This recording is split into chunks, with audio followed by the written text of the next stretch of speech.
naman, maglalagay ako ng bato. Titignan ko kung lulubog silang lahat. Hala! Nawala silang lahat! Lumubog! Guys, tuturuan ko kayo kung paano gumawa ng oblek. Madali lang to. Panoorin niyo ako, ha? Ang mga kailangan natin sa paggawa ng oblek ay cornstarch, tapos bumili rin ako ng isang jobus, pangpakulay niya. Guys, 1 kilo lang pala yung cornstarch ko. 60 pesos ang kilo. Tapos, syempre, kailangan natin ng tubig para makagawa tayo ng oblek. Ang unang step, ibubuhos ang 1 tabong tubig sa planggana.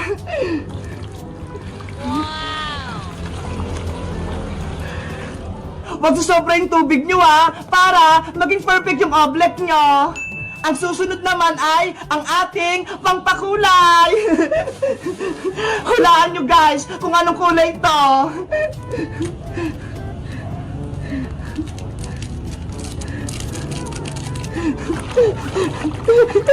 Charan!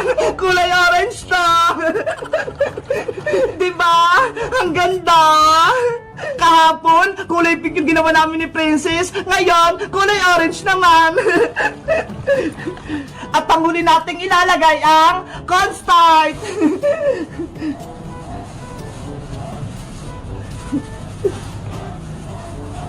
Dahan-dahan lang yung paglagay, ha, para matimpla natin yung oblek. Ayan! Magtira muna ako ng konti. Pwede na itong haluin, guys. Pagsamahin lang natin yung tubig, pati cornstarch, gamit yung kamay natin.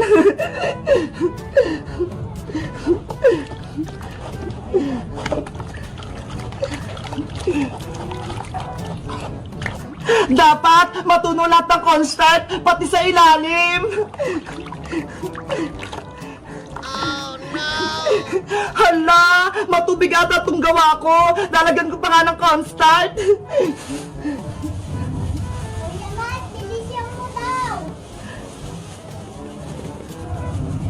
Naku! Naubos na itong cornstarch ko. Wala nga akong pambili. Dapat ma-perfect ko to.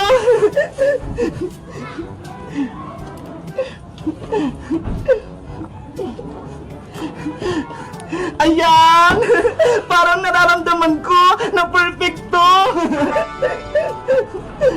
Big Bird, manood ka sa akin, ha! Para sa susunod, alam mo na yung paggawa!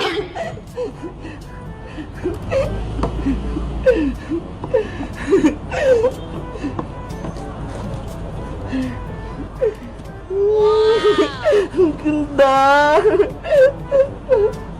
Guys, kung gusto nyo gumawa ng oblek, magpabili kayo sa mama nyo ng cornstarch. Mura lang naman, eh. Maganda kaya gumawa ng oblek. Nakakawala ng stress nito.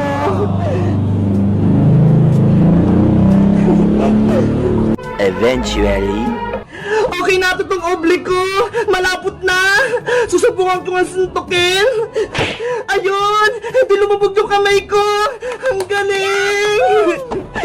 Nakagawa ko ng oblek. Perfect na perfect. Guys, may experiment ako. Mamartilihin ko yung oblek. Titignan ko kung lulubog yung martilyo.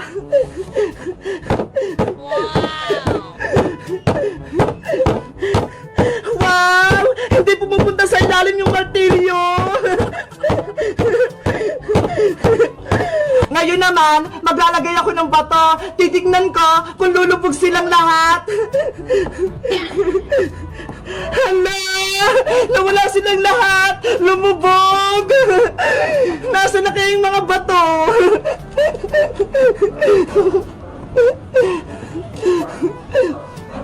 Ito!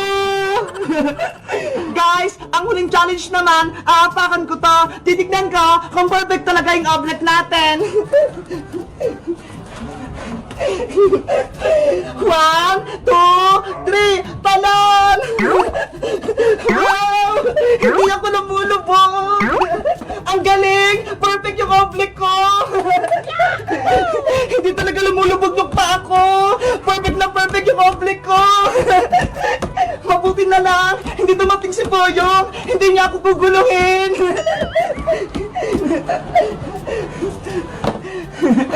Kayo guys, nakagawa na rin ba kayo nitong oblek? Kung hindi pa, subukan nyo rin. Sundan nyo lang tong video ko kung paano gumawa. Mag-comment lang kayo kung gagawa rin kayo ng oblek. Bye-bye!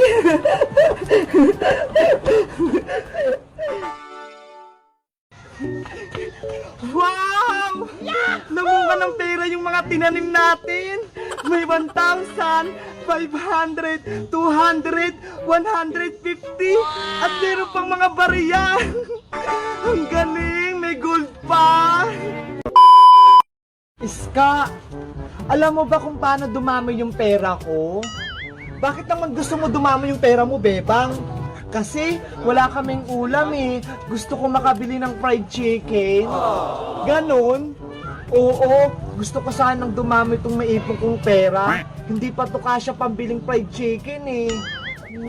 May naisip akong paraan para dumami ang pera mo, Bebang. Talaga, Iska? Paano? Sabihin mo na. Mamaya ko na sasabihin. Halika, sumama ka sa akin. 20 minutes later. Iska, bakit tayo nagbuhukay ng lupa?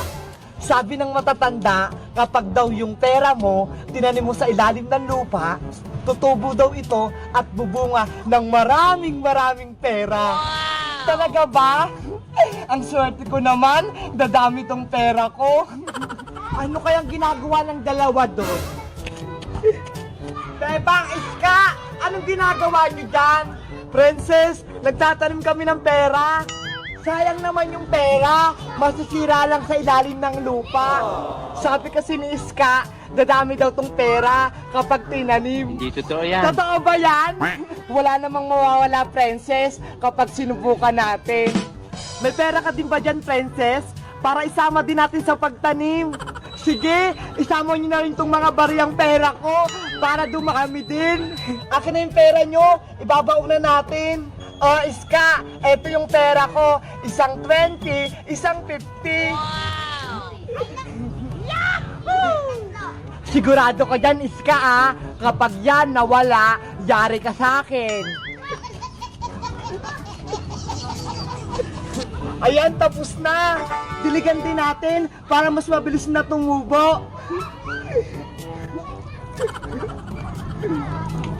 Tama na yan, Bebang. Marami na yung tubig.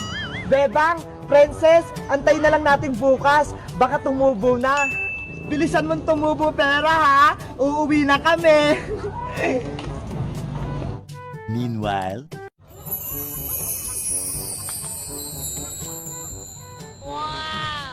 tomorrow for sure. Hala, ang ganda ng araw. Magandang araw, Bebang. Magandang araw din sa'yo, Princess. Bebang, Princess, puntahan na natin yung tinanim nating pera kahapon. Ayun nga pala, baka tumubo at namunga na yung pera natin. Excited na ako magkapera. Tara na, baka maunahan pa tayo. Bilisan mo, Bebang.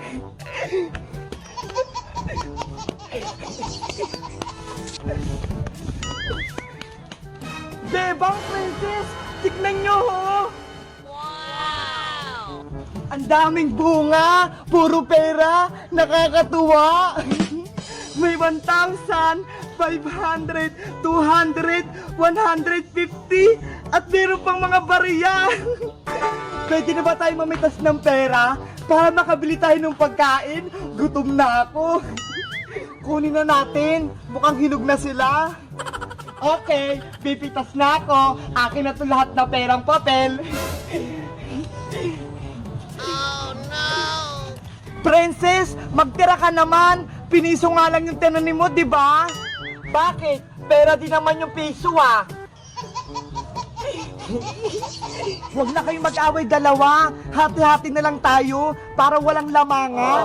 Si Princess kasi, Iska, gustong kunin lahat ng pera. O, ayan, Bebang. Sa'yo na lahat ng natira. Nagre-reklamo ka na naman.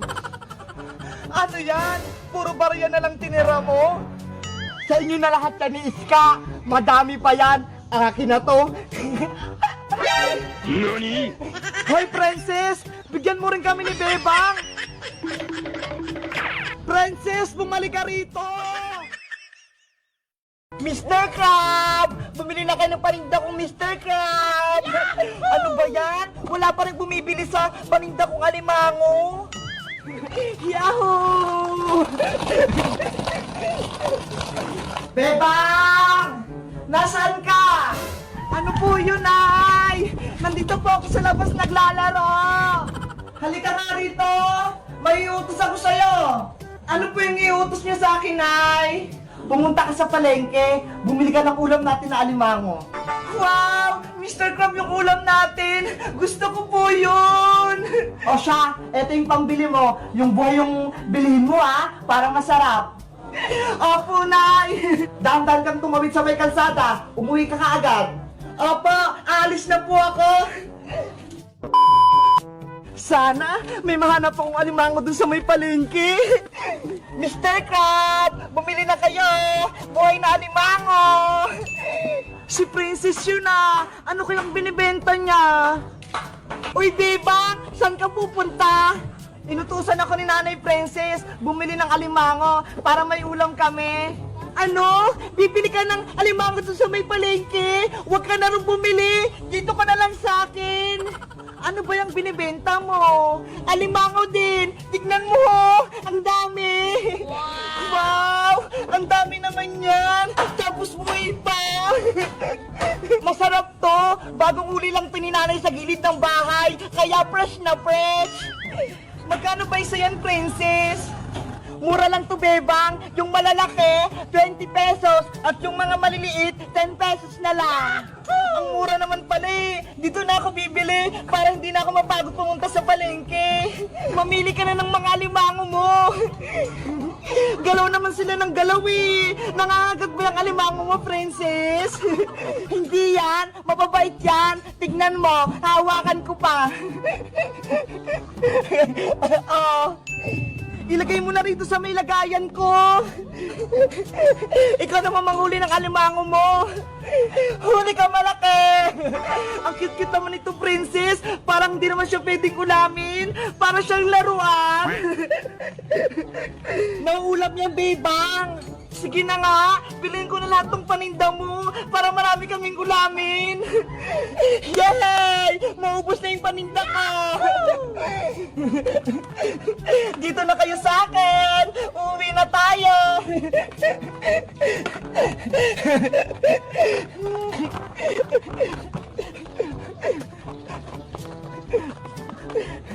Ayan! Wala na! 150 lahat ng bayad niyan, Bebang! Nabilang ko na! Eto, Princess, yung bayad ko! 150! Thank you! Uwi na ako, Siguradong matutuwa nito sa akin si Nanay! Ang dami ko ng pera! May pambili na ako ng pagkain ko! Nay! Nay! Nandito na po ako! Nakabili na ako ng ulam natin! Ang bilis mo naman, Beba! Nasaan yung binili mong alimango? Ito po na yun! Kay Princess ko po ito binili! Ang yan, Beba! Hindi naman alimango yan Mr. Crab po ito, Nay! Gumagalaw pa nga po Umang yan, Bebang! Hindi yan, Mr. Crab! Bawal yan ulamin! Sabi po kasi ni Princess, nauulam po to. Ibalik mo yan sa kanya at kunin mo yung perang pinangbayad mo. Kung hindi, mayari ka sa akin. Ano ba yan si Princess? Niloko ako. Bilisan mo! Huwag ka na magreklamo dyan! Opo! Princess! Nasaan ka na? Ibabalik ko tong binili ko sa yung umang. Hindi naman pala ito alimango Naku, wala na si Princess. Sigurado pagagalitan na naman ako nito ni Nanay. Akala siguro ni Beba, nauulab yun. Hello, guys.